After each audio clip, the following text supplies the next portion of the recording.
You're listening to Keith Engle, the host of TGI Sports Talk on the National Streaming Sports Roku channel. Football season is here, and SeatGeek is my go-to for buying tickets. Now, with SeatGeek, every single ticket is backed with their buyer guarantee. We've all had plans change, and when you can't make it to the big game, SeatGeek has you covered. They're the only ticketer that allows you to return your tickets ahead of the event for credit with SeatGeek swaps. So when things come up, I know that my tickets won't go to waste. So what are you waiting for? Download the SeatGeek app to maximize your possibilities and shop live events with confidence. Yes, sir. Good evening, everybody. Keith Engle here with TGI Sports Talks College Football Huddle. Hopefully everybody's had a great college football. It's a college sports huddle. College basketball is front and center. We're going to talk football. We're going to talk basketball. We're going to talk everything tonight. So welcome everybody watching live tonight on Facebook, on YouTube, on Twitter. Also live on the Roku channel, National Streaming Sports Roku channel. I just got off the professional professional sports show over there. Not sure why my background is not perfect tonight, but we'll worry about that later. What else? All the groups that allow us to share this: John Gonzalez, the Sports Authorities, Greg Rawlings and his college football group. Who else? Flo and the gang over at Bottom Line Sports.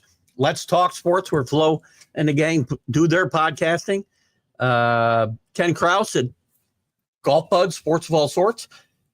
And, of course, a quick shout-out to Ralph Williams at RW Media. Ralph does some great stuff out of Pittsburgh, including the Sports Corner with Smokin' Jim Frazier every Tuesday from 4 to 6 p.m. Eastern. Catch that on Facebook, YouTube, and locally on radio in Pittsburgh.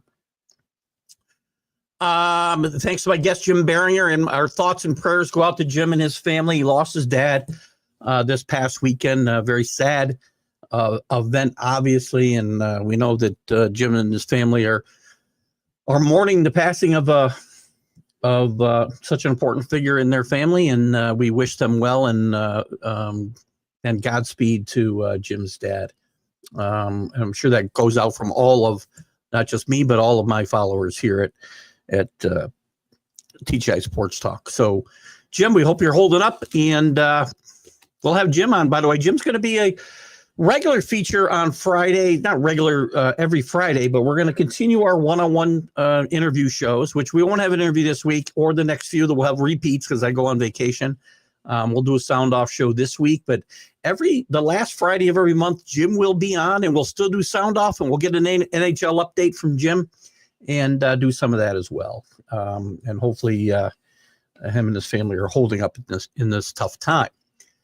What else did I want to talk about today? Oh gosh, football. We do have the Senior Bowl to kind of look at. We can talk about who's rising and falling. Ohio State loses their defensive coordinator, Jim Knowles, to Penn State for a record coordinator money, 2.3,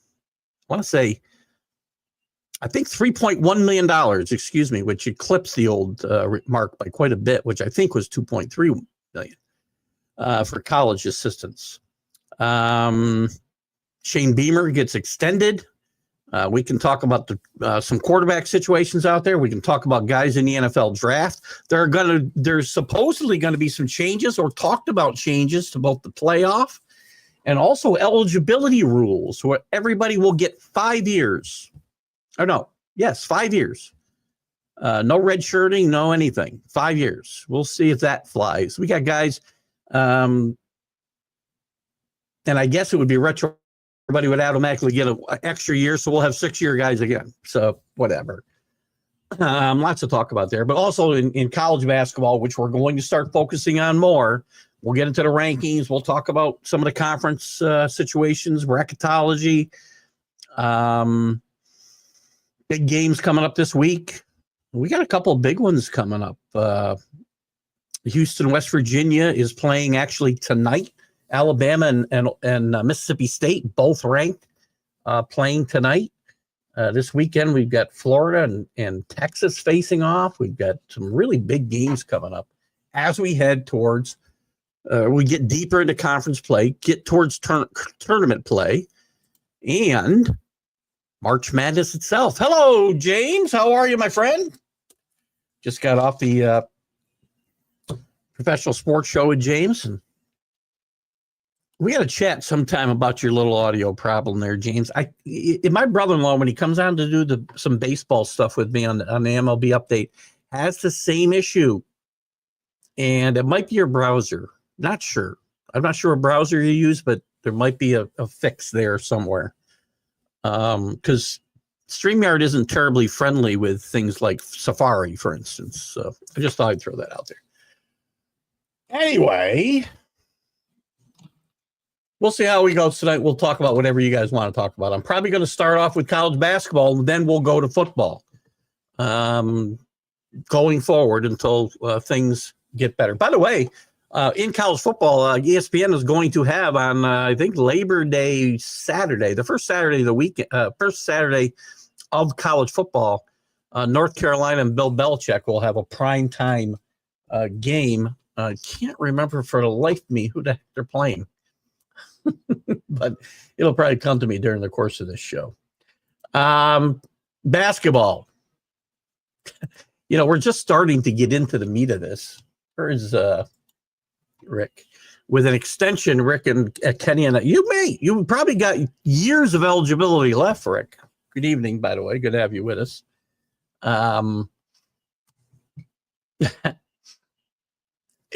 Listen, I think this would play for all colleges, or college sports, this 5-year rule. I don't know if it's going to pass or not.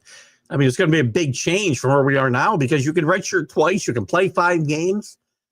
But with this rule, there would be no redshirting. So otherwise, you might have kids staying in school for 12 years if they can find a way to collect NIL money. The world of college basketball. What's going on there? St. John's, by the way, 15 with a bullet. Rick Pitino's team is playing some great basketball. They've got a big matchup with Providence this Saturday as well. Coach Cal goes back to Kentucky for the first time this week. Arkansas, who got off to a decent start, was ranked early, struggling now. Kentucky has hit a little bit of a lull, but they've still rebounded nicely under Mark Pope, I think, in year one. It's a big culture change for Kentucky, and early on, the results have been good. They're starting to fade a little, and this is the time of year you don't want to be fading. You want to start picking up some steam. So we'll see how that plays out the rest of the SEC season and into the conference tournament and such, where it really is going to matter. He's going to make the tournament, right? The NCAA tournament. I feel like I got a light not hitting in the right spot here. I don't know what's going on. We're not going to be able to fix it. Oh, I think I got it. It's going to matter what you do in a tournament. Don't go out early. Mark Pope, get into the second round, get into the Sweet 16. You had a very successful first year at Kentucky. Lots of good stories, though. Bruce Pearl and Auburn. They get Broome back last weekend and win a big game against Kansas. Still ranked number 1, 62. All 62 first place votes now are in the AP poll are in Auburn's pocket, playing great basketball right now. And Bruce Pearl, by the way, I talk about underrated coaches. Some of them are guys who have had to take the hard way to get where they are because they've made mistakes elsewhere. Bruce Pearl was a hot commodity out of, I want to say Wisconsin, Green Bay back in the day. Got a big job at Tennessee. And again, life got in his way.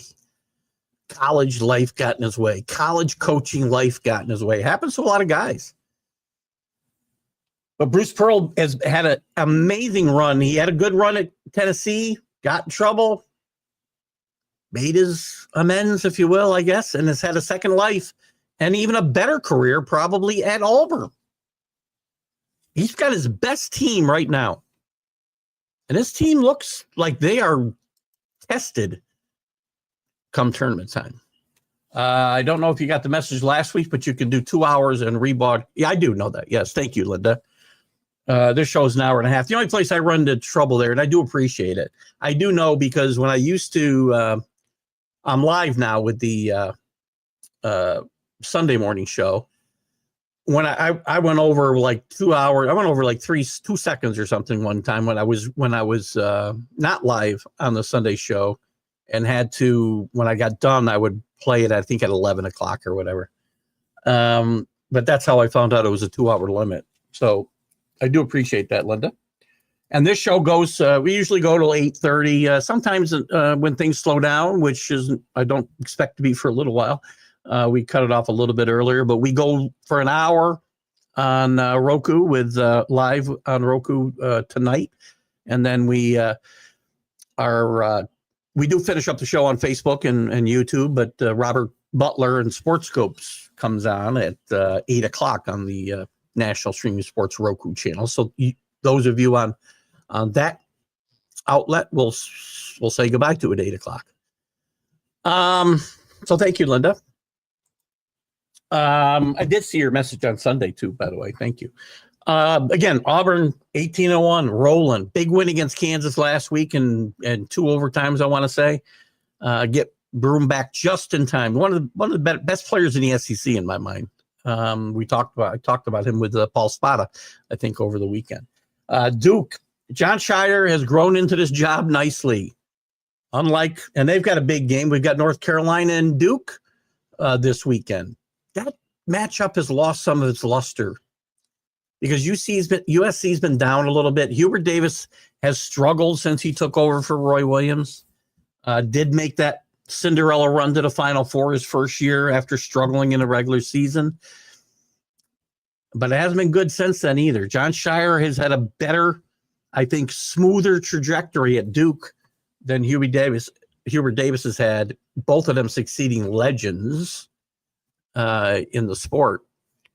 But John Shire's had a better run. They're 17-2 now in the ACC. Well, overall, leading the ACC. We'll look at the conferences here in a little bit. Iowa State still playing good basketball at 17-2. Alabama, Nate Oates. Nate Oates has been here before. Has had really good teams that went out early in the tournament. Has had teams that weren't as highly ranked and then made it to the tournament or to the Final Four.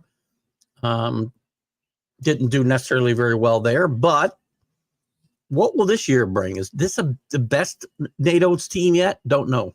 We'll find out. Florida's back. They're 18-2. Houston 16-3. Calvin Sampson, similar to Bruce Pearl, a checkered past, right?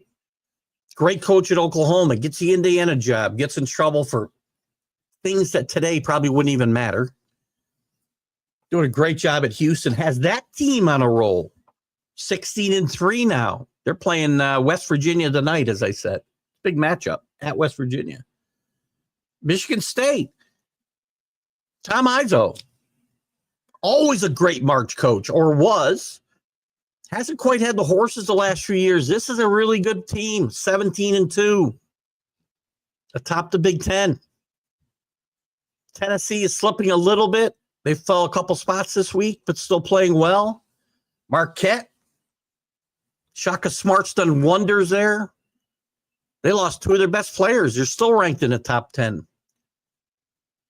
Purdue at 10. And with a bullet, too. They've been jumping up the rankings the last couple of weeks. Kansas, Bill Self is always going to have good teams. Mark Pope, I mentioned at Kentucky. They've had a bit of a lull. Peterson and Tennessee doing very well at 15-5. Mississippi State. The SEC has been amazing. What do they got? 1, 2, 3, 4. 4 teams in the top 10. Kentucky fell out. They had 5 in the top 10 last week. 5, 6, 7 teams in the top 15. Mississippi State being one of them. They got Alabama tonight. So 14 against 4 tonight. Mississippi State at home. I don't know if we have any scores. Let's see. Do we have any? Let's just see. We'll get rid of this for a second. Let's just see if there's any scores there yet. I don't know when those games start. LSU and Auburn 14-9. Houston with a 10-point lead early at West Virginia. That's a tough place to play, Morgantown. And I don't believe the other game has started that I talked about, Alabama and whatnot. The rest of the final, the top 25. Rick Pitino, as I said, coaching lights out. This is a special team. The kids who played at St. John's, the guys who played on some great teams at St. John's, say they see something special in this team. They got a special coach, I can tell you that. They're at 15 with a bullet, up 5 from 20. Oregon, 16-4 in the first year in the Big Ten. Look at the conferences here in a second. Wisconsin, Illinois, Memphis, Missouri, Louisville. Where do you get Illinois out of Louisville? Texas Tech jumps up into the top 10 top 25 this week.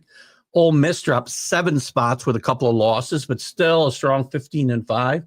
Vanderbilt jumps into the top 24 after beating Kentucky last weekend. Nice move by them. And UConn dropped 6 spots. They've had a tough run with Danny Hurley. Danny Hurley had a little slack going on with his attitude. Listen, to me, you won back-to-back championships. You get to call yourself the best effing coach in the country. Now, maybe he should say it a little nicer to the referees. But they're struggling right now. They're hanging in there at 25. UConn was in the top 5. They lost 3 in Hawaii. Remember, they nearly fell out of the top 25. I think they fell down to 25. They worked their way back up to the top 10, and now they're back at 25. Been quite a roller coaster season for Danny Hurley and UConn as they try to three-peat. It's going to be tough. Falling out this week was Michigan and West Virginia, who I just mentioned. Those close, very close to the top 25 would be Michigan, Maryland, Utah State, very underrated out of the Mountain West. And then Clemson. Clemson's always, Jesus. They seem really good until we get to ACC tournament and NCAA tournament top. Got to ask real quick, thoughts on Jim Knowles? Yeah, that's fine. I brought it up at the top of the show, Alan. It's very interesting. It's a money move in my mind. Usually, we see head coaches move around. Their agenda is pretty clear. They're trying to better themselves, get better jobs, right? But we're starting to see with coordinators, it's about money. He went there for $3.1 million. He was making, I want to say, around $2 million, maybe a little over $2 million at Ohio State. Him and Chip Kelly were the highest paid combination of offensive and defensive coordinators in the country. He's now the number one paid coordinator in college football. He's also really good. And I think he'll make a difference in this Penn State defense. Penn State's going to have a lot of talent coming back. Alar's coming back. A lot of that defense is back. They'll lose kids. They'll lose transfer kids. They'll lose some in the spring portal.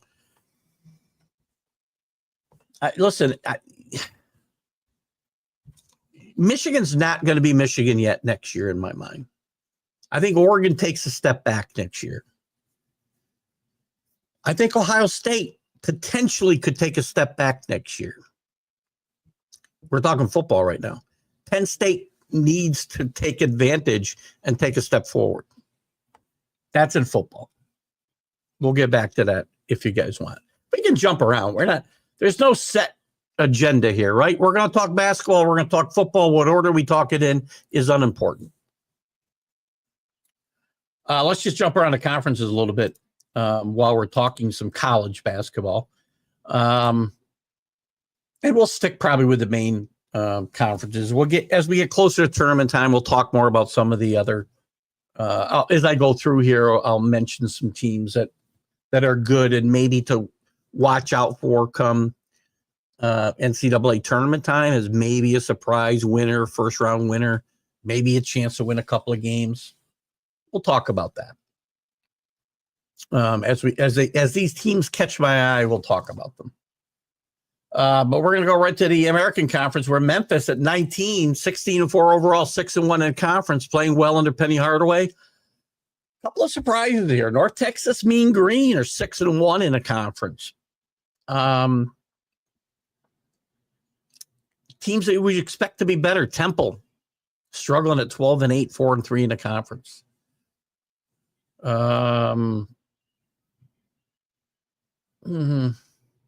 Yeah, you forget you lost a couple of teams there. Tulane is a bit of a surprise, I think, at 5-2 in a conference, only 11-9 overall.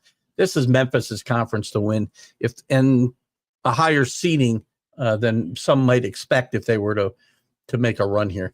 Teams like Houston leaving this conference, Cincinnati leaving this conference have hurt it somewhat for sure. Maybe more in basketball than in football.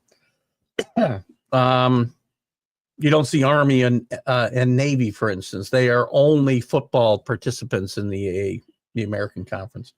The Atlantic 10, always an interesting conference. It's interesting that George Mason is up at the top of this conference with Jim Larragar stepping down at Miami this year. He is the coach who in 2004 or 5, it's that long ago, led George Mason, number 11 seeded team, to the Final Four. They're leading the American Conference over perennial favorites like VCU, who is in second place at 6-2. But Duquesne is a bit of a surprise this year. UMass is playing better basketball, under 500 overall. These are teams that are going to have to win the conference. I mean, we start looking at this. If I go back to the top here and go the Atlantic Sun, that's a one-bid conference. American East, one-bid conference. The AAC could be a one-bid conference this year. Memphis will get a bid if they don't win the conference, but I don't know if anybody else gets an at-large bid. North Texas has the best case, and it's going to be a weak one. The Atlantic 10, I can see VCU. I don't know that George Mason gets an at-large bid. I think they got to win the conference, but VCU probably would get an at-large bid. This is a conference that has had 3 or 4 seeds off in the last few years. I'm not sure they're going to get more than 1 to 2 bids here. St. Bonaventure's not quite as good as they've been recently. Dayton's not quite as good as they've been recently. The ACC is going to be an interesting case. Duke leads at 10-0. Louisville 9-1. Nice rebound here by Louisville. They were under Kenny Payne. They were just a nightmare, and it didn't look like it was going to get any better anytime soon. But it has very quickly. Under their new head coach, who his name is escaping me at the moment. Somebody can help me out. Oh, Pat Kinsley, right? Or Kelsey, excuse me, Pat Kelsey. Louisville, one of the great turnarounds in the country this year, in my mind. They're ranked 21st. Clemson at 9-1 in the conference, 17-4. Not ranked, little surprised. Wake Forest 15-6, 7-3 overall. SMU in their first year in the conference, 6-3, 15-5. Stanford playing well at 6-3. Carolina's struggling again. I've talked about Hubert Davis and the struggles that he's undergone here, and the team has undergone since he's been there. I mean, Duke and North Carolina used to be something really special. We barely talk about it. So, and Syracuse, by the way, 3-6. 9-11. It's not happening. Virginia's down with Tony Bennett leaving. This team has really bottomed out. 9-11, 2-7 in the conference. Miami without Jim Larragar, winless in the conference, 4-16 overall. This 1, 2, 3, 4, 5, 6. I'm going to say 6 bids, maybe 7 bids for the ACC. Big 12, I think, is really good, really deep. Now, you got to be 500 in your conference, in my mind, to get into the NCAA. That doesn't necessarily sit with the committee. So But Houston's undefeated, 8-0, just beat Kansas, as I said. They're only 6-3 in the conference. Arizona 8-1 in their first year in the Big 12, doing very, very well. Still 14-6 overall. Not ranked, though. This is a team to be careful of come conference tournament time. Iowa State playing good. Texas Tech a surprise. BYU a bit of a surprise. West Virginia is playing some good basketball.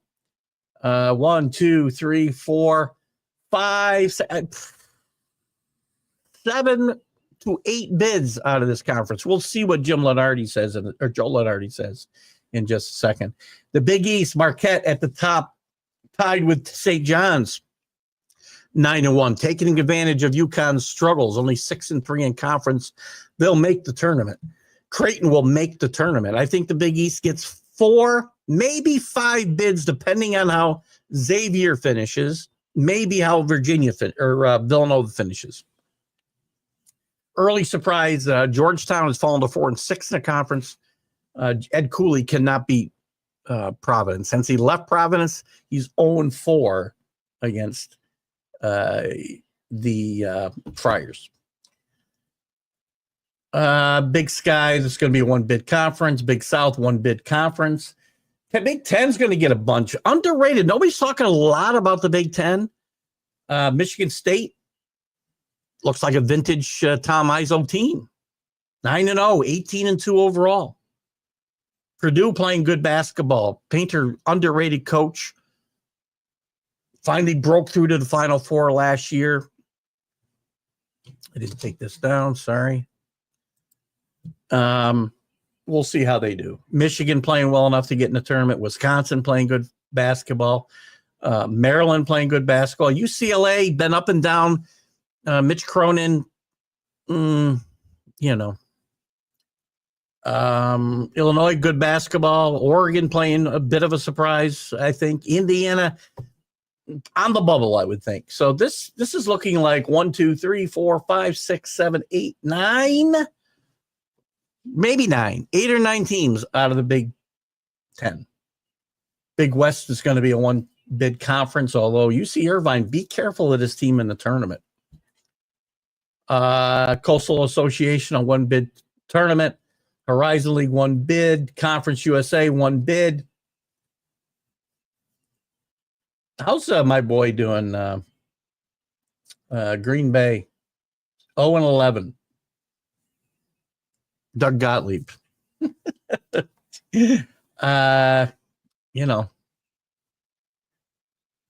do a lot of chatting. You're not doing very well in the standings, my friend.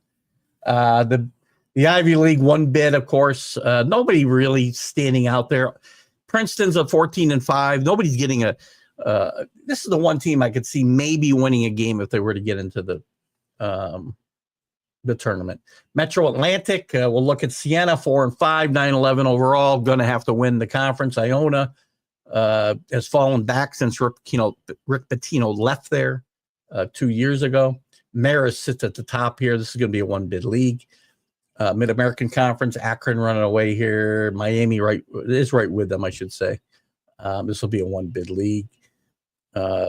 Mid-Eastern Atlantic Conference going to be a 1-bid league. Missouri Valley, Bradley playing good basketball. Drake playing their usual 18-2, 8-2 overall.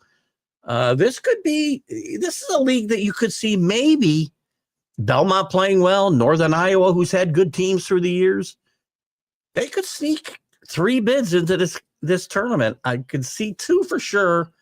Maybe sneak a 3rd, maybe even a 4th, depending on what happens come tournament time. Mountain West, maybe not as strong as they've been in the past. Utah State is 8-1. New Mexico and Richard Pitino is 9-1. They've had some late season flops though in his time there. So we'll see what happens this year. Right now, I'm looking at this as maybe 3 bids, maybe as few as 2. Northeast Conference is going to get 1. LIU is leading that conference right now in a close race. Ohio Valley will get 1 bid. Patriot League, 1 bid. Southeastern Conference, Auburn running away. No, Alabama's right there. It's 6-1. Auburn is 6-0 and undefeated. Missouri's still alive. They'll get a bid. Florida's going to get a bid. Texas A&M, Mississippi, both Mississippi should get a bid. Vanderbilt may be on the bubble. We'll see. We'll take a look at that in a second. Tennessee, only 4-4 in the conference, ranked 8th in the country. 17-4 overall. Kentucky, 4-3. And then these other are going to be one bid conferences. So that's enough of that for now. Let's look at some bracketology, shall we? And where these teams stand right now. Going too fast tonight. We're going to be off the air at 8 o'clock tonight where we're going.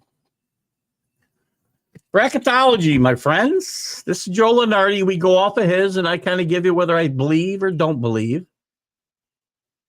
We got bubble watches. Here's his bubble watch. Well, here's his, we'll get to his top seeds in a second.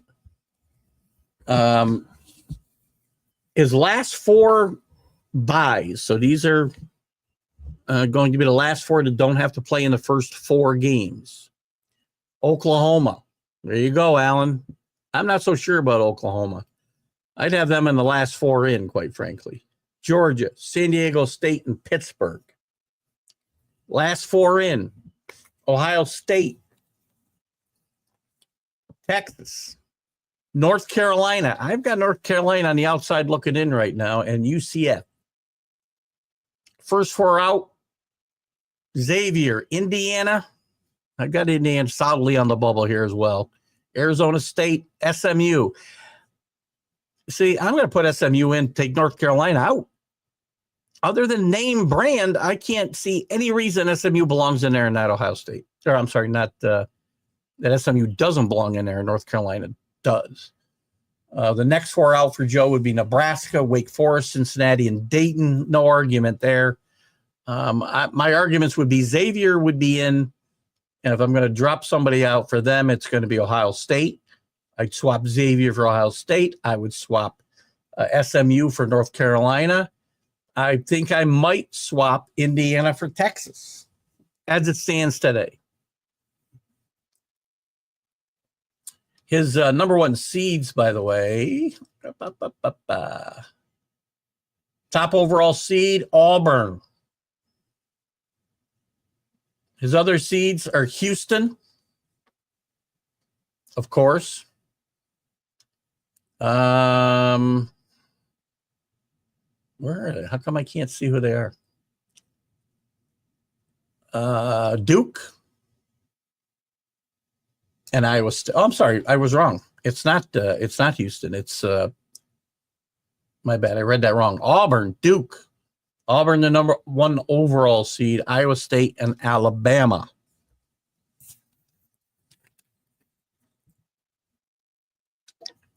It's going to be an interesting tournament. It's going to be an interesting, very interesting conference. Regular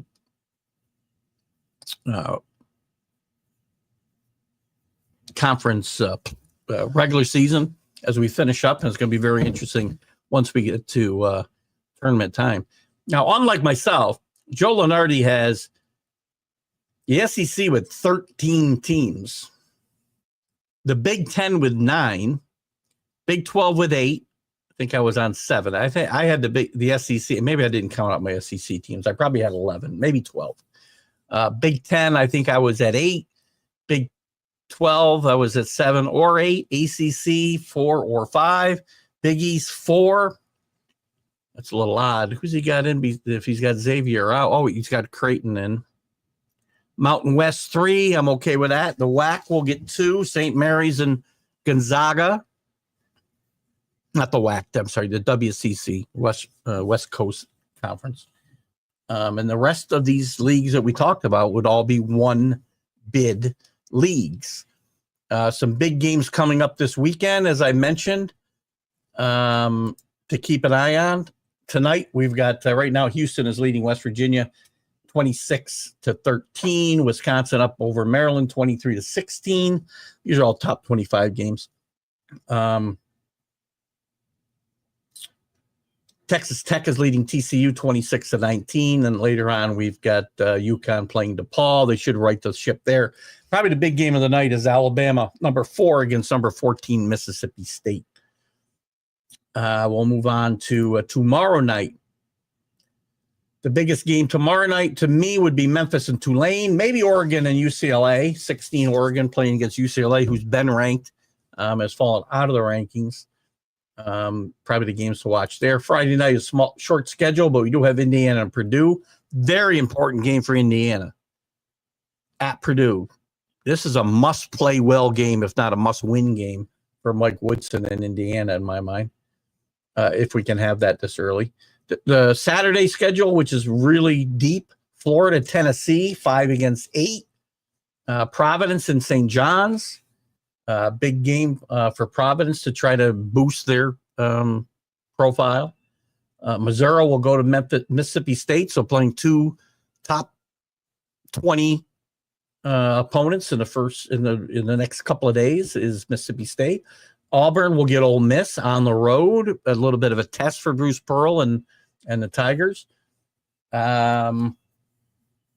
Surprising Vanderbilt, 24th now, against one of those bubble teams in my mind, Oklahoma, on the road on Saturday.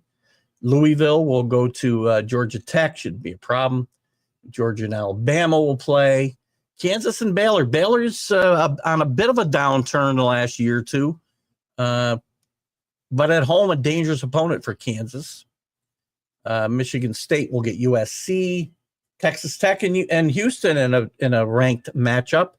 North Carolina, as I said, not even in a weird spot at 6:30 p.m. on ESPN.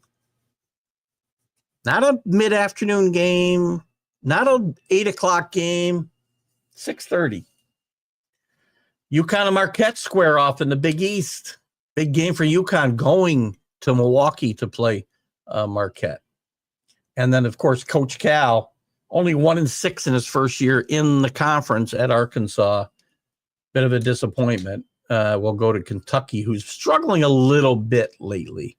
And on Sunday, we'll have, we have anything good on Sunday? Ohio State and Illinois, probably a big game. Here's some of the big games in college basketball. Let's see. What other news is going on here in college basketball? We had a fight, fans fighting in front of the benches in VCU and St. Louis. Can fans just start cooling it, man? It's not good. KU's trying to survive as they edge UCF, who's on the bubble. They're trying to stay alive until DeJuan Harris Jr. gets back. They had to play without him for the first time in about 5 years when he hurt his ankle the other night.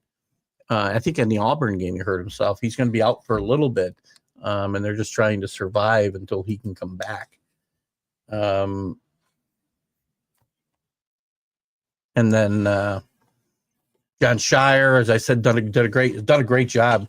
Flagg, who's a great player, is going to be a big NBA pick, I think, after the season. He did a good job of firing him up after a little bit of a lull for him. So, guys, we're going to take a short break, and then we'll be right back with some more football talk as well.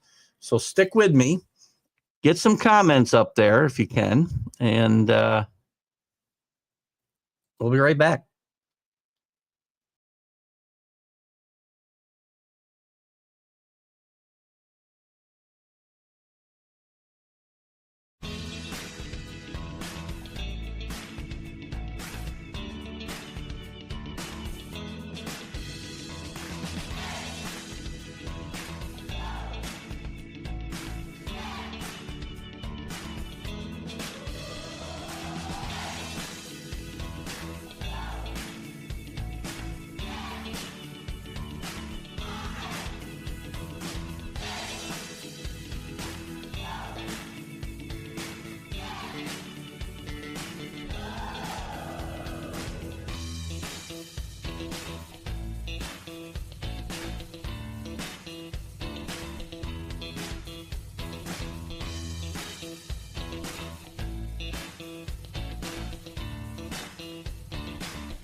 All right, guys.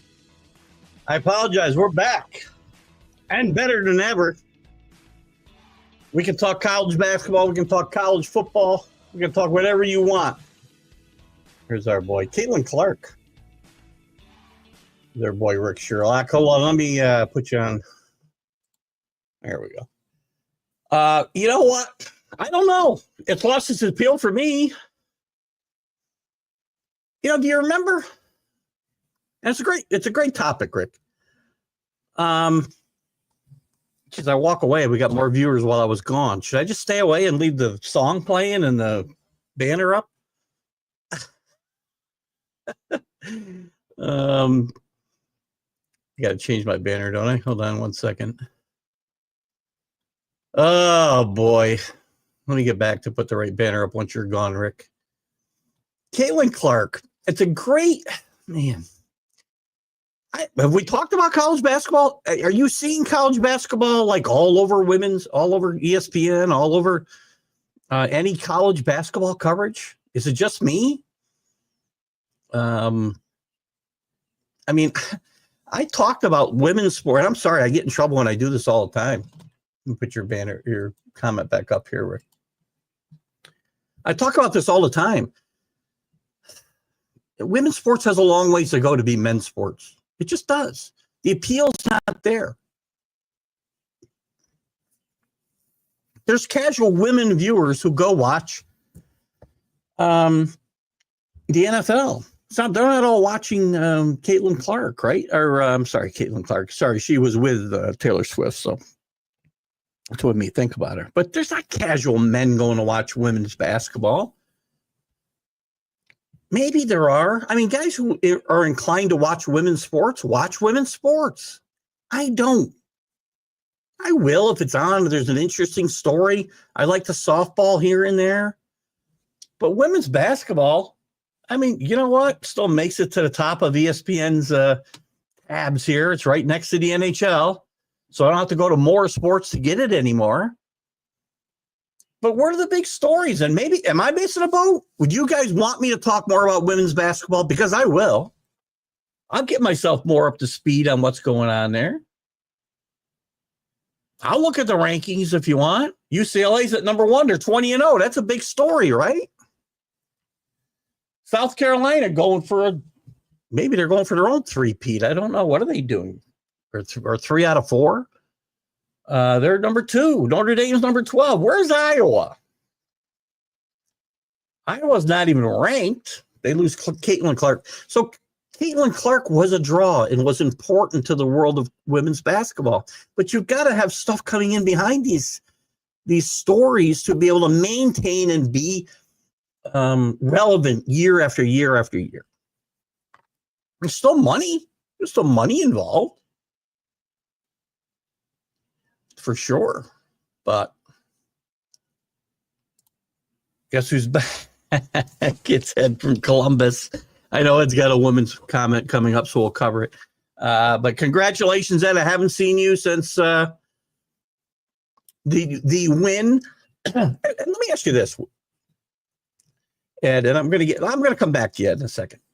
We'll talk some basketball. Well, let me finish up on the college. We'll come back to the national championship game. The only time I wish there was more than 2 genders is when I watch women's sports. You're not canceled on this show. You'll get canceled on some, and you might even get canceled by some of the people that watch the show, but that's their issue, not mine. Oh my God. I do see another one there for Rick. Before I go to your back to the championship game, is Cooper Flag, the best player in college basketball? He's in the top 5. I happen to think Broom and I don't know if this is really going to play well outside of my own head. I like Broom from Auburn a lot. I think he's that important to his team.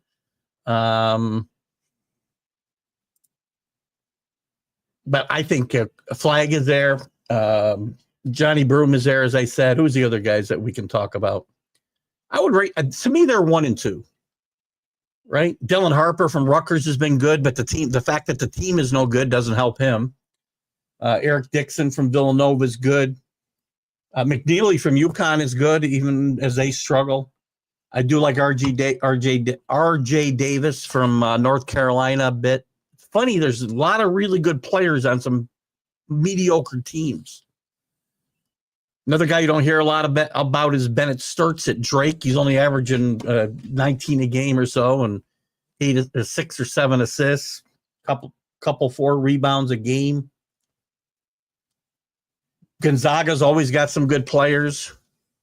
Ryan Nembard is a guy that you're going to hear more about come conference tournament time and NCAA time. So, yeah, there's some of the names that I would throw out there, and Cooper Flagg is as good as any of them. I like Johnny Broom just a little bit more. I don't know why. But we can continue basketball talk, or I'm going to go to Ohio State and Notre Dame. Congratulations again, Ed, in Columbus on your Buckeyes. I want to get a couple thoughts from you. First on the game. The game looked like it would get out of control. Ohio State was easily in control at halftime. They're up 28-7 at some point, I want to say. There are those who think it was a boring football game, and for a lot of it was. But a lot of games are boring until they're not. I'm sure as an Ohio State fan, you felt this game was in control. But as somebody who had a rooting interest and a strong rooting interest in Notre Dame that day, and also thought Notre Dame had a good chance to win, they had to play perfect, and they did not play perfect. They played much better in the second half. They made some nice adjustments. They made some big plays. They got a turnover. They made this with 4 minutes left. It was a 1-score game, 8 points. And they had, I want to say, a 3rd and 12, 3rd and 11 at worst, I think, or best, however you want to look at it. Fairly deep in Ohio State territory. A stop there. They are getting the ball back with 4 minutes to play and a chance to tie the game. Now we know that Ohio State and Will Howard made a big pass, 40-some yard pass maybe, and really ended the game right there. But that, to me, there was some intrigue in this game in the second half, if you stayed up. Now, I understand if you thought the game was over early, you didn't stay. I thought there was some intrigue later in this game. So I'd love to have your input there, Ed, and I'd also got to get your input on your defensive coordinator taking $3 million, $3.1 million, and heading off to Happy Valley. Coordinators are making a lot of money these days. He was making, I want to say, you can correct me, $2.3 million in Columbus.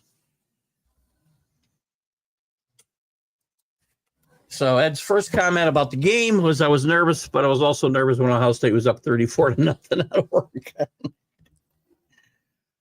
Listen, Oregon, Notre Dame game a better game than Oregon did, right? Okay. At the end of the day, Ohio State's just more talented. They had more athletes. They were bigger. They were stronger. They were faster. And they played better that day for longer periods of time. Notre Dame didn't have sustained bouts of good play in that game. They played good in spurts, but not enough of them. And they did make a game of it. You know, again, they didn't win. There's no, there is no, what do we call it? Oh, shit. Crap. I can't remember the saying. What's the saying about there's no moral victories? There's no moral victories. They need to win national championship. They didn't do it. Great story for Notre Dame, though. They're relevant again. First time in 30 years. That's the best chance they've had to win a national championship in nearly 4 decades. Says something. Judas, there we go. I think reading one word, maybe y'all didn't know how to write that. That's all you had to write, Ed, was Judas.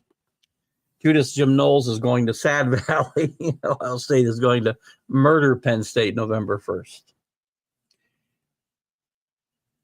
Well, who's going to play quarterback? Here's the thing. And again, I know, look at this team just reloads at wide receiver. We go find somebody to play quarterback in the portal. I said earlier in the show that I think there's a chance that, Michigan won't be back to being Michigan just yet. I think there's a possibility that Oregon and Ohio State take slight steps back. And Ed, don't get me wrong. I'm not telling you they're going to fall off the face of the earth. They're not going to be ranked in the top 10, that they're not going to make the playoff. I'm going to say they are. I'm going to say that they take a slight step back. I have a question about Ryan Day as well. And I think Penn State, if Penn State and James Franklin are ever going to get over the hump in the Big Ten and win a championship, or even just beat Ohio State and Michigan in the same season, and maybe not Oregon, next year's year to do it. I'm not saying that's going to happen because I've watched James Franklin too long. His teams not step up in big moments. But it's possible. This is a chance to do that, I should say. I'm also would like to ask you, Ed, in Columbus, because I've talked to a lot of people in the 2 weeks. It feels like it's been a month, but it's 10 days, right? 10 days since this championship game. A lot of people feel Ryan Day is like home free. And I say he's home free until he loses for the 5th straight time, if that should happen, to Michigan. If he doesn't beat Michigan, I think he's on the hot seat still. Again, getting fired, no. Will the whispers and the yelling in some circles pick up if he should lose to Michigan again? Absolutely 100%. And I have said all along that at some point, and it won't be before next year, obviously, but it could be after next year, depending on what happens. Back-to-back championships, well, okay, things get different. Still got to beat Michigan. But if they lose to Michigan next year, maybe don't get to the semifinals, let's just say, I'm not saying Ryan Day gets fired. I'm saying Ryan Day may think about getting out ahead of the posse, because the screaming and yelling and the whispering will all pick up again if he should lose to Michigan. Penn State has to win next year. It will be tough, but Franklin is like James Cooper. I agree 100%. That's a great analogy. Cooper was a really good coach. You know that. You saw him at Ohio State. Great coach. Not a great coach, a really good coach. Came from Arizona State. Did a good job. Gosh, he won like 85% of his games or something at Ohio State. Didn't win a national championship. And he was also, I want to say, correct me if I'm wrong, had 7-1 against Michigan. Something along those lines. Ryan Day's home free, yes, but has to beat Michigan next year so the fringe lunatics stay calm. Well, they're the people that I'm talking about. And those are the people that I feel like he'll want to get out in front of that posse if those people start to clamor. But he beats Michigan next year, and we're all happy, right? Regardless of what he does. 2-10-1. All right, that was close. Even worse, though. He did have one more win.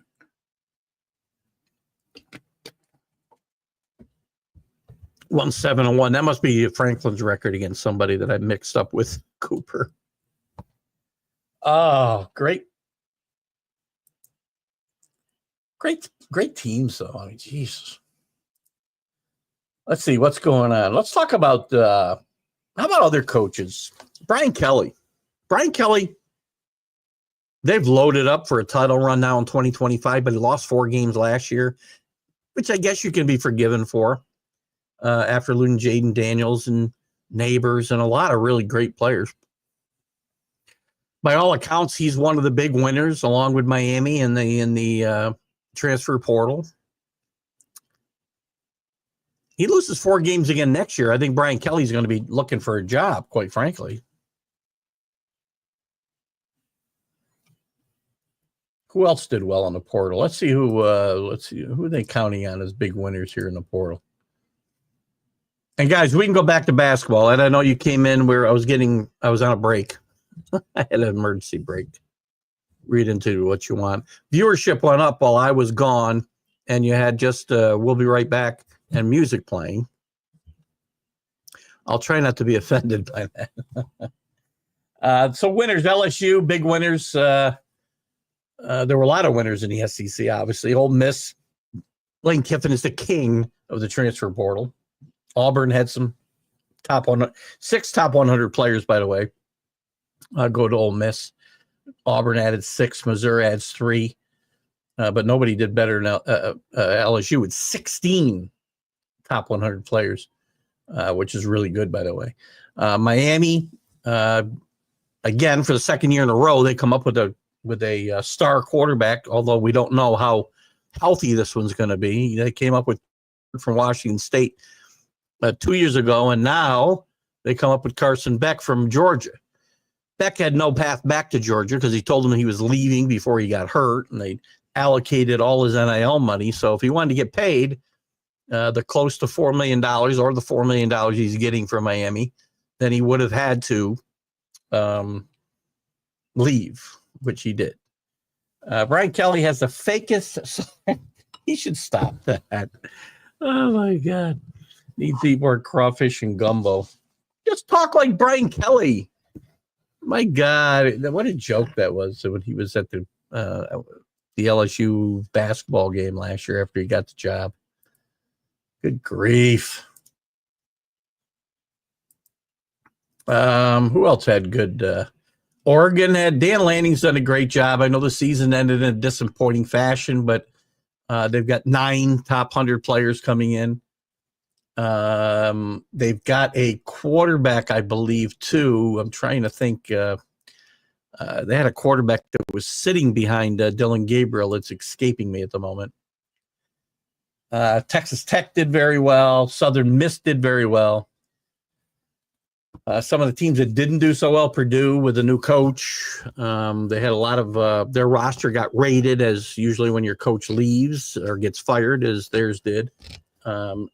And it was a 1-11 season, so they only had a handful of top 100 players, and they're all gone. So Barry Odom's going to have to do some magic in the spring, or it's going to be another 1-11 season for Purdue. USC, Lincoln Riley did not do well last year with a 7-6 record in the Big. It was first year in the Big Ten, 7-6 overall. But he had 7 top 100 players leave his program in Los Angeles. We'll see how that affects them. Washington State is going to be hurt because Jake Dickert left for Wake Forest, which is a bit of an odd move for me. With the Pac-12 trying to rebound, nothing against Wake Forest. They did fire or part ways anyway with Dave Clawson, which we really need to get Larry Sorensen on to talk about. But Jake Dickert leaving and Mateer transferring out of there to Oklahoma, this might be the biggest losers of all, especially with they had a really good year this year. If the Pac-12 were still in place, Washington State had a very good chance of being in the playoff this year. Definitely Arch Manning's a Heisman candidate next year. He's going to be a candidate to be the number 1 pick in the draft the year after. Texas has a little bit of a molding to do, if you will. Not rebuilding. I think Texas will be in the playoff. They'll be at the top of the rankings next year. Arch Manning will get a chance to make it his team. Arch Manning can do more things than Cam. I'm sorry. Ewers can do. And Arch Manning will be one of the favorites to win the Heisman, just because of name recognition, number one. And we've seen flashes of what he can do when he's made it to the field. And I expect Arch Manning to be a really good college football player. Texas at Ohio State week 1. That's going to be a big game. A lot of fun. That's going to be a lot of fun. And who's going to be the Ohio State quarterback is going to be the question. We don't know today. And I guess the question is similar to Georgia. I don't know if Rick's still with us or not. My thoughts on Georgia and Ohio State's quarterback situations are maybe the quarterback's not on that roster yet. I think that's possible. I did have, I wanted to look at that actually. Some of the most interesting quarterback situations. And again, I'm taking this from the Athletic. Jalen Milroe leaving in Alabama leaves that job wide open. They're left with a huge question mark at quarterback at the moment. They got Ty Simpson, who played a couple of, I saw him play a little bit in spot play when Milroe took a breather, or maybe they had games locked up, which wasn't the case that often last year. But he's a 5-star prospect in the 22 recruiting cycle. So he'll be in play along with Austin Mack. So there's an interesting situation. You got to replace listen, think what you want, but Jalen Milroe is a top of the line quarterback, SEC quarterback, a Heisman contender. He'll go in the draft this year, probably go in the second round, maybe even the third round. Hugh Freeze at Auburn, he's decided to stay out of the transfer portal this year. Even though he looks like a candidate that he needed a quarterback because Thornton Payne struggled and then exhausted his eligibility, so he's gone. The reserve quarterbacks are nothing to get excited about, and they also entered the transfer portal, all of them. So they have been.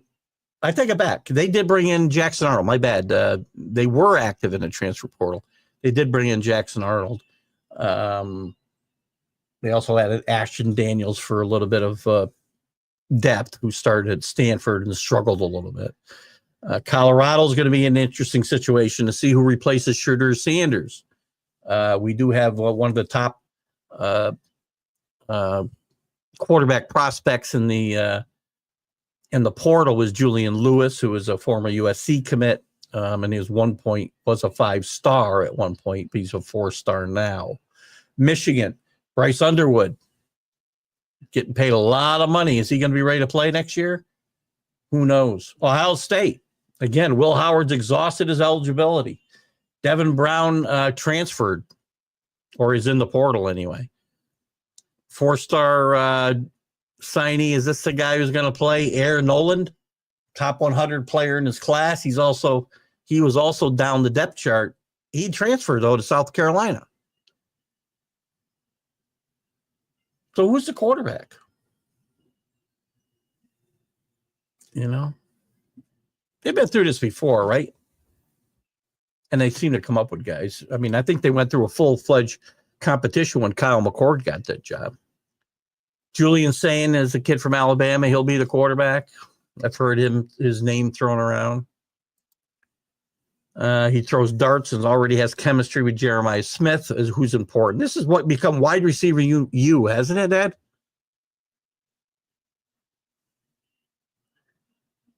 You know, we talk about Penn State used to be a linebacker university, and for a while, Alabama was throwing out wide receiver classes like crazy year after year. Ohio State now seems to be that school, and has been for a while. Go back to Chris Olev. I can go back. We go back farther than that, right?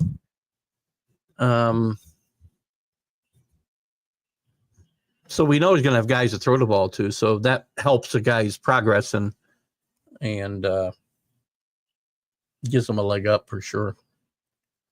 Rick's not with us. I see nothing about Georgia's. I don't think I personally don't think the starting quarterback for Georgia maybe is on the roster. Maybe it is for Alabama. Maybe Sain's the guy. The spring portal, I think, is still going to be interesting, and I think we're going to see some names in there that you don't expect, as we do most every year.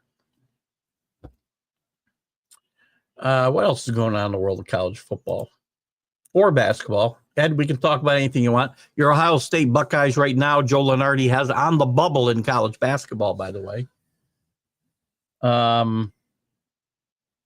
I don't know what your thoughts are on them right now. They stand. Where's Ohio State stand? Because I didn't look at that. Right now, Lunardi's got them on the bubble. And Big Ten. Ohio State, I think I went through this, didn't I? They sit, well, actually, they're sitting third in the conference at 8-1. Ninth, that's not right. That's the women still, Keith. Jesus Christ. It's pretty funny. I was like, hold on, that ain't right. I just went through these conference standings. How can they have gotten so much better so fast? There we go. 4-5, 12-8 overall. I don't even think they're bubble worthy right now, to be honest with you. Buckeyes basketball is getting better. Diebler is a good coach whose team gets better as the season goes on. They've got a long ways to go. Again, I said Lunardi's got them on the bubble. I'm not a big fan of teams under 500 in conference getting in the tournament to begin with. I think they're going to have to contend with Indiana, maybe USC, maybe Iowa. If Iowa makes a run here, Fran McCaffrey is a really underrated coach in my mind, and maybe I'm biased because I watch him for so long here at Siena. Big Ten is really weird, though, to me. Like Rutgers, to me, is underachieved in it since COVID. Remember how good a team Rutgers had going into the tournament that got canceled the COVID season? They just haven't been able to get over the hump. They made a tournament and won a game 2 years ago, I want to say. But Michigan State's been very good. Again, Tom Izzo, it feels like he's been coaching there since I was a kid, which he probably been there since I was in my early 20s, I'm guessing. There's no better late season and game day coach than Tom Izzo in my mind. Doesn't always have the best athletes, but he has the best teams often. And they gel, similar to what Ed was saying about Diebler in Ohio State playing better later in the season. Michigan State for years would gel at the right time for the Big Ten conference tournament, and then the March Madness, the NCAA tournament. A little down the last couple of years, but now this team's won 13 straight, 9-0 in conference. Anybody's going undefeated in these giant conferences today, the Big 12, the SEC, the Big 10. God bless them, man. And I'm not saying they will go undefeated, but Tom Izzo is a really good coach, not underrated by any means, but maybe showing the game is not passed them by as some people might have thought recently. 18-2 overall, by the way, and in the top 7 in the country, number 7. Yeah, undefeated in December and January. This is a guy who just knows how to win when the calendar changes, and especially when it gets into February and March, right? And if you follow Big Ten basketball, which I'm sure Ed has I'm trying to look at your profile picture there. I don't think I've ever figured out how old Ed is.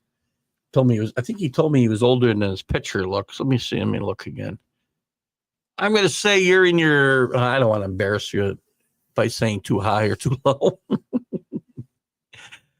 I'm in my 65th year myself, Ed. So you can kind of put yourself on a scale compared to me, if you like. What do you got here? 44 years young. I was going to say 45. There you go.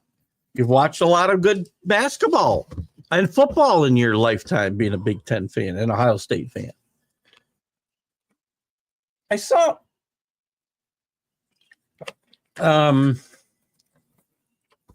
an Odin There's an Odin that's playing really well in basketball right now, and it can't be. God, I can't think. Greg Oden's son. I don't think. You'll be 45 on March 26th. See, I'll be 65 on August 15th. And this drives my wife crazy. But as soon as I hit my 65th year, once we hit January, I'm in my 65th year. And if you think about it, who was I listening to? I was watching a movie. Was I watching a movie? I was watching a movie or some show we're watching. Might have been Lioness we were watching. Was it Lioness? Somebody was talking about how old they were. And there's a group of people or a culture where they count the time in the womb as, you're not one on your first birthday, right? You're like, your first birthday is until like 3 months after you're born or what, something like that. Because you've been, gestating, that's for lack of a better term. I'm not a doctor, as you can tell. In the womb for 9 months. That's got to count for something. Anyway, I always count myself 65 when the calendar turns because I'm in my 65th year. It's just how I choose to roll. Although as I get older, maybe I should be doing that a little differently. I don't know. But it's good to have you with us tonight, Ed, as always. We got a lot of people out here watching and nobody partaking in comments other than Ed and Rick a little bit this morning. But that's okay. I mean, we get there. I see Taylor from the Michigan Sports Truth podcast has liked the show. Thank you, Taylor. If you're still out there, feel free to comment. Taylor's in Detroit. He may very well be a Michigan State fan. As I've watched his podcast, I'm trying to remember if I've heard talk about Detroit. I'm sorry, it could be Detroit University, right? Or Detroit Mercy, whatever they are now. Dick Vitale coached them famously, maybe not for guys as young as Ed, but for guys as old as me. Back in the 70s, Dick Vitale had an independent Detroit team at the top of the independent rankings with Marquette and DePaul. Parlayed that into a big contract with the Pistons and into a TV contract when he flamed out in the NBA. So Taylor's either a Michigan State or a Michigan fan, I'm guessing.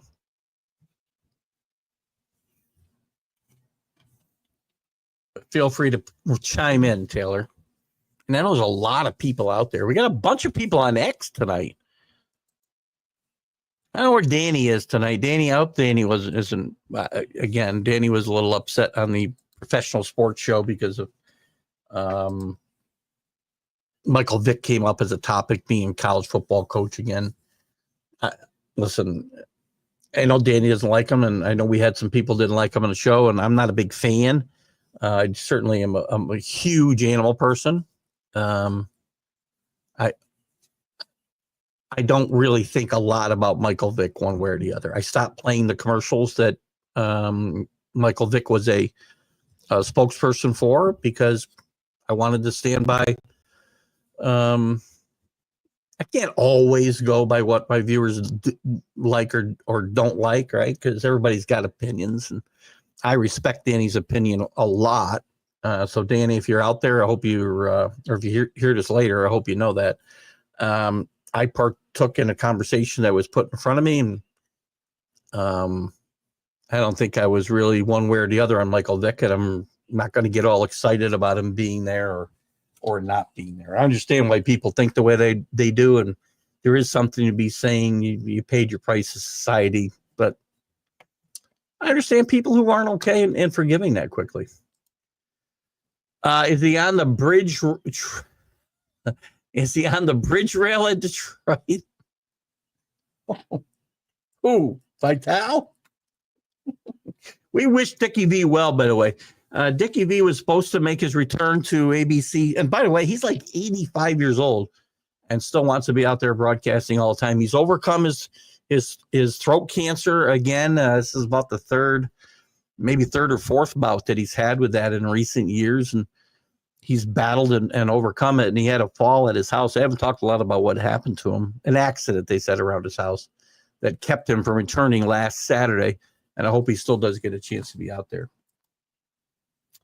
Michael Vick being a coach, we all know how to call the dogs off when winning late. Oh, God. I don't know. Look at publicity's publicity. And Norfolk State may very well have, some people will tell you that the only bad publicity is no publicity. So this has certainly been, I'm sure, as Deion Sanders' hiring was, as other ex-players' hirings are. Deshaun Jackson is also coaching somewhere in the college world this year, and his destination is escaping me at the moment. It doesn't work out. Some have, a more checkered past that they have to carry around with them. So listen, and again, I know Danny left the professional sports show on National Streaming Sports earlier, and I certainly hope my partaking in that conversation didn't offend Danny, because I don't want to do that. I respect his opinion, as I do almost everybody that comes on the show. There's a couple of people that maybe get less of benefit of doubt, but my regulars, Danny and Rick, Ed on this show, and the guys who come in on Sundays, I don't always agree with their opinions, but I agree.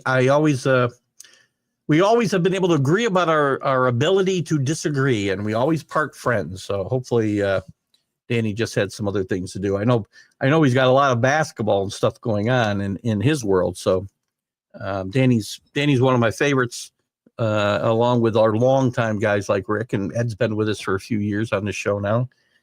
Danny and Chris and Paul Spada have come around recently and been big additions to this show and all my shows. And, we appreciate that. So when I guest on other shows, I don't have control over the topic.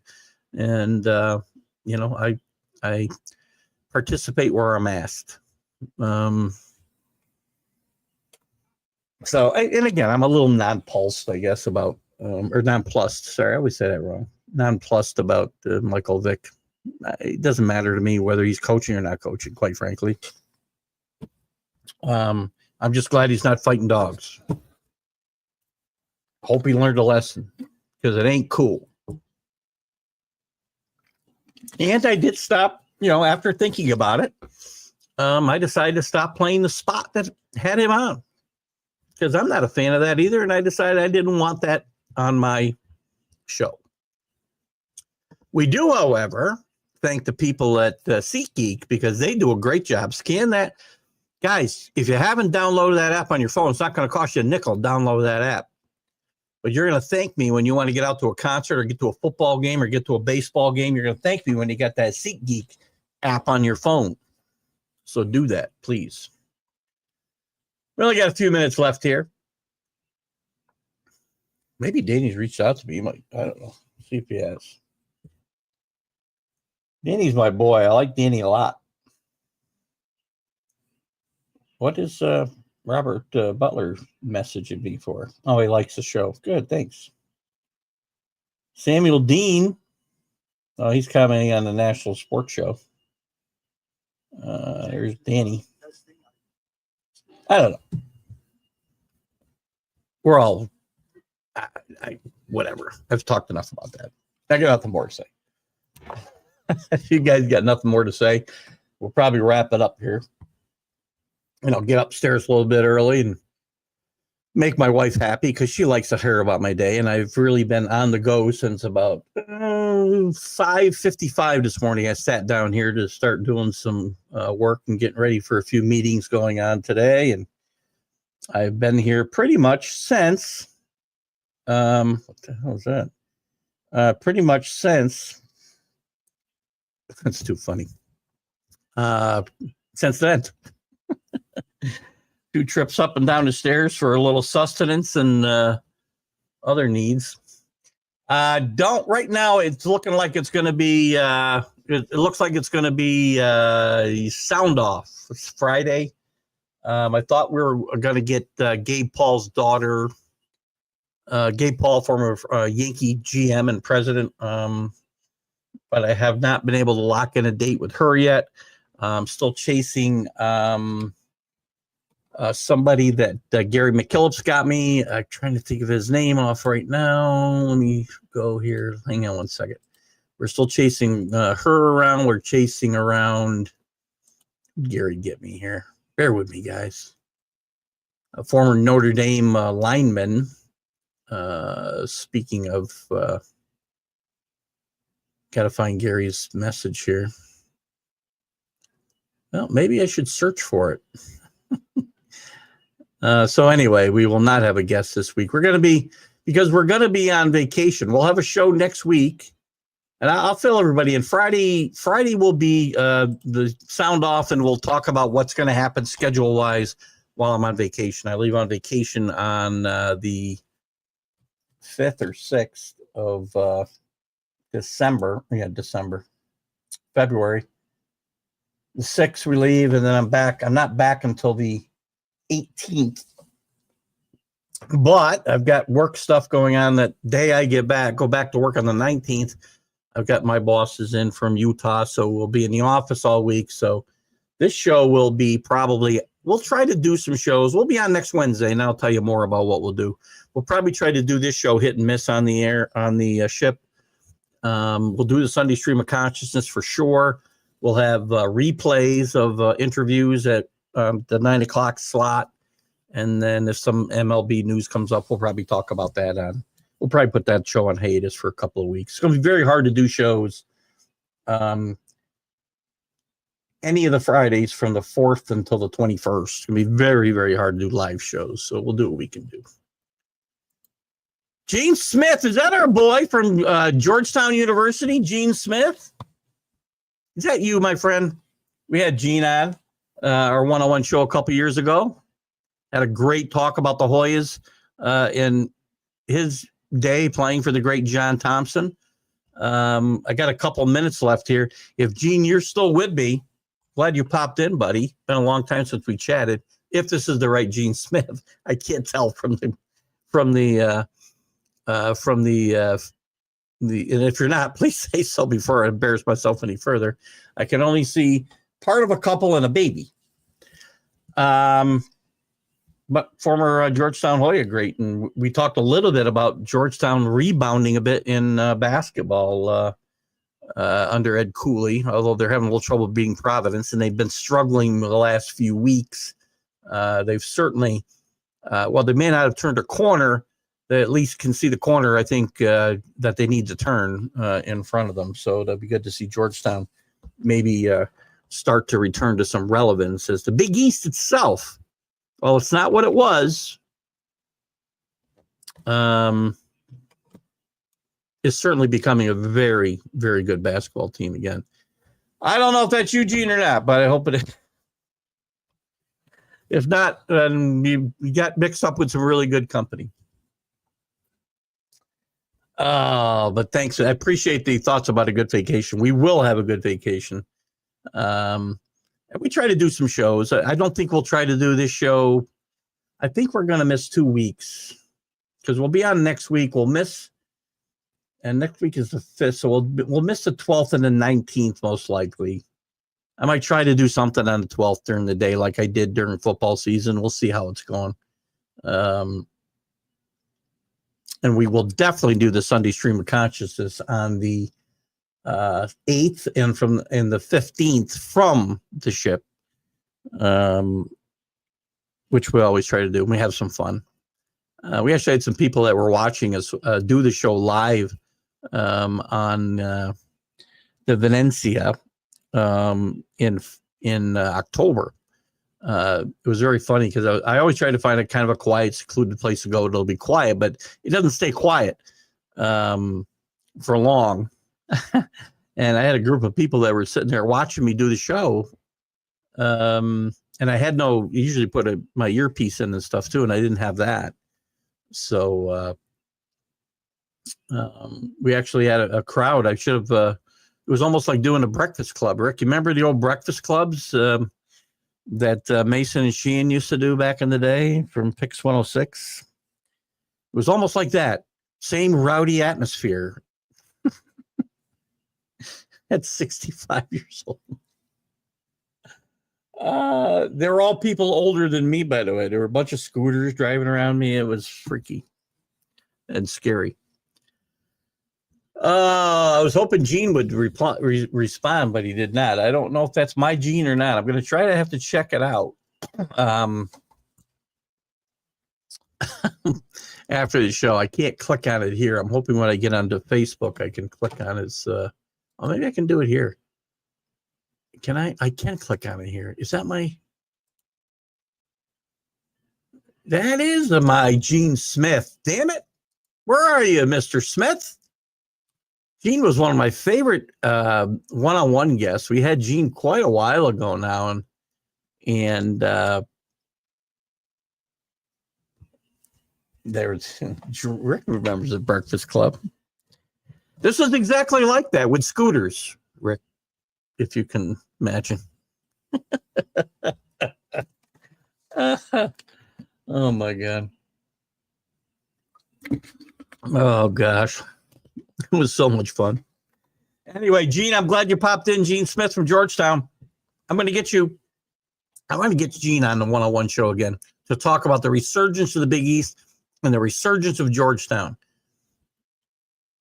I think he popped in, said hello, and popped away. But at least I know it's the right Gene Smith anyway. So anyway, Gene, thanks for popping in. Rick, thanks for being here. Ed, who else was here commenting? Any who are watching, because we had a lot of looky-loos today, but not a lot of contributors. But that's fine. That's what we're here for. I'm paid to talk here. No, I'm not paid to talk here. My wife pays me to come down here and talk to get her out of the living room. That's what she does. But that's besides the point. Guys, we're going to wrap it up. 8:29. Thanks for joining me on the big college sports huddle show. We'll be back next Wednesday night at 7 o'clock. We'll be on 9 a.m. with Sound Off with Keith Engle this week instead of the one-on-one show. We'll have MLB update most likely Friday afternoon, which will be the last one for a couple of weeks. And then we'll be back Sunday with the stream of consciousness. We hope to see it in and every time we're on. Guys, thanks so much. Great Wednesday night. Bye-bye.